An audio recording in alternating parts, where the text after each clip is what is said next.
So I kind of overpaid for this Invicta 1953, thinking that I'll find a vintage inspired watch on it. Still, for 120 bucks, it's not bad either. But let's check it out together. You said, baby, I'm not feeling it lately, but I hope we can be friends, don't you? You said maybe if things weren't so crazy, I could love you like I used to. And I have to admit, this is my first Invicta, and honestly I wasn't sure how to take this experience. Will I collect Rolex homages from now on? It was simply curiosity. I think the right justification is it is some sort of a scientific project where I can share with you some honest thoughts about this model or the brand, because I noticed this 1953 is gaining quite some traction throughout the communities. So I tried to buy the vanilla version, the one in black and white, but eventually I bought this Coke version because it was available but not on retail.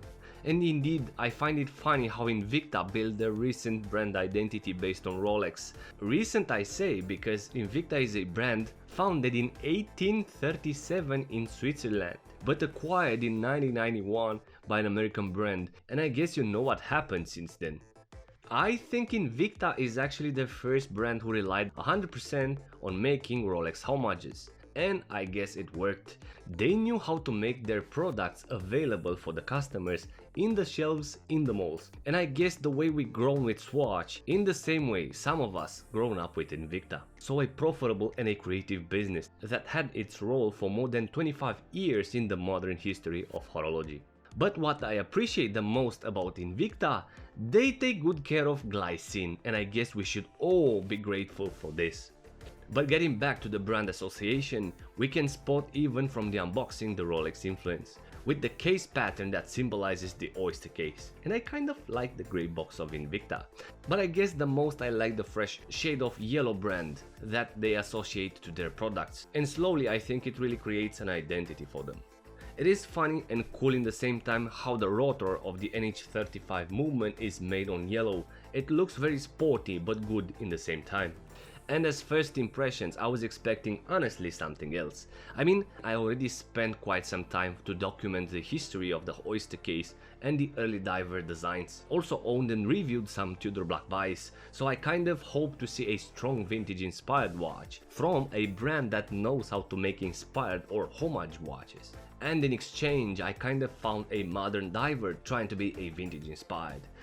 The black version with the gilt dial looks like it, but the case, even though it's crown guardless, it betrays the aesthetic of a vintage watch, and that does not mean it's bad, it's just different. But a thing that I'm certain of, I will avoid in the future the NH35 movements on vintage inspired watches. Why? Well, it's simple. The movement makes the watches to be thicker, and thickness is the opposite characteristic of vintage. So when you'll see a watch with an NH35, think twice before you buy. And if you're new to the channel, please consider subscribing for future episodes. It really helps. Thank you. And as general specifications, the Invicta Pro Diver 1953 has a stainless steel case that measures 40mm in diameter, with a lug-to-lug distance of 48mm and a height of 14, a lug width of 20mm and a water resistance of 200m with a screw-down crown. We have a bicolor coke aluminum bezel, a flat mineral crystal and an automatic movement, already the popular NH35. A movement that sits at the base of the entry-level automatic watches. A solid choice for the micro brands that offer wristwatches from $100 to $400. On AliExpress watches, like Pagani Design for instance, they offer watches with the same automatic movement but for less than $100. So here's an example of this Pagani Design Polar Submariner, which looks like an Explorer 2, a lot of automatic watch on a bracelet with a decent finishing for $70.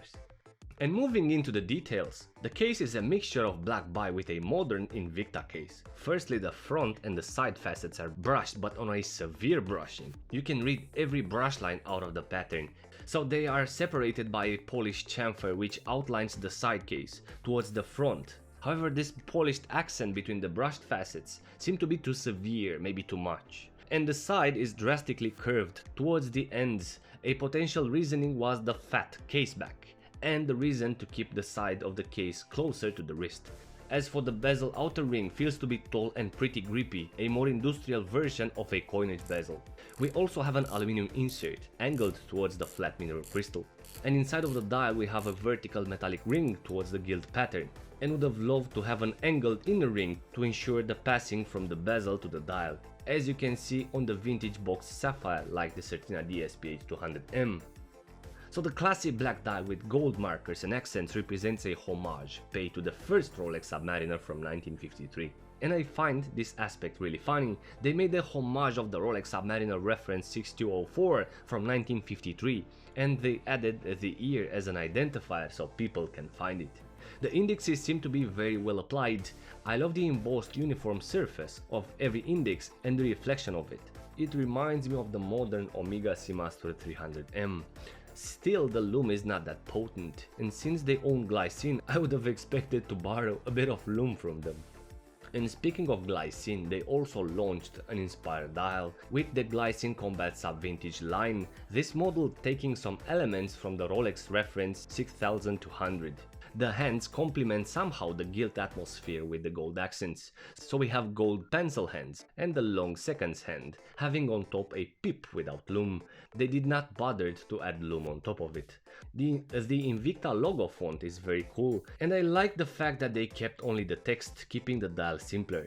As well, on the bottom part, we have only the year and the automatic printed on the same cool font. However, I feel that the entire dial is a bit muted because of the mineral crystal. Everything looks blurred, dirty or unclear. Hopefully I will find a way to mod this Invicta and change the bezel insert and maybe add a boxed acrylic to it. The brushed bracelet is pretty basic, but it complements the case very well, so it tapers from 20mm to 18mm. It has hollow end links and a small clasp with 4 micro adjustment points, and a stamped beautiful logo. I noticed that in the middle there's the cross logo, the motif that can be found on the screw down crown as well. Now when we flip the watch, feels like we're experiencing a racing wristwatch. This is obviously happening because of the yellow rotor, and I think this is a cool signature of the brand. And for how it wears decent due to the 40mm case diameter. However, the height of 14mm thickness makes it still wear decent but not vintage-ish. The appearance feels more modern, and I think it deviates from the original purpose to stay 1953-ish. And one of the main reasons why it's happening is obviously because of the tall NH35 movement.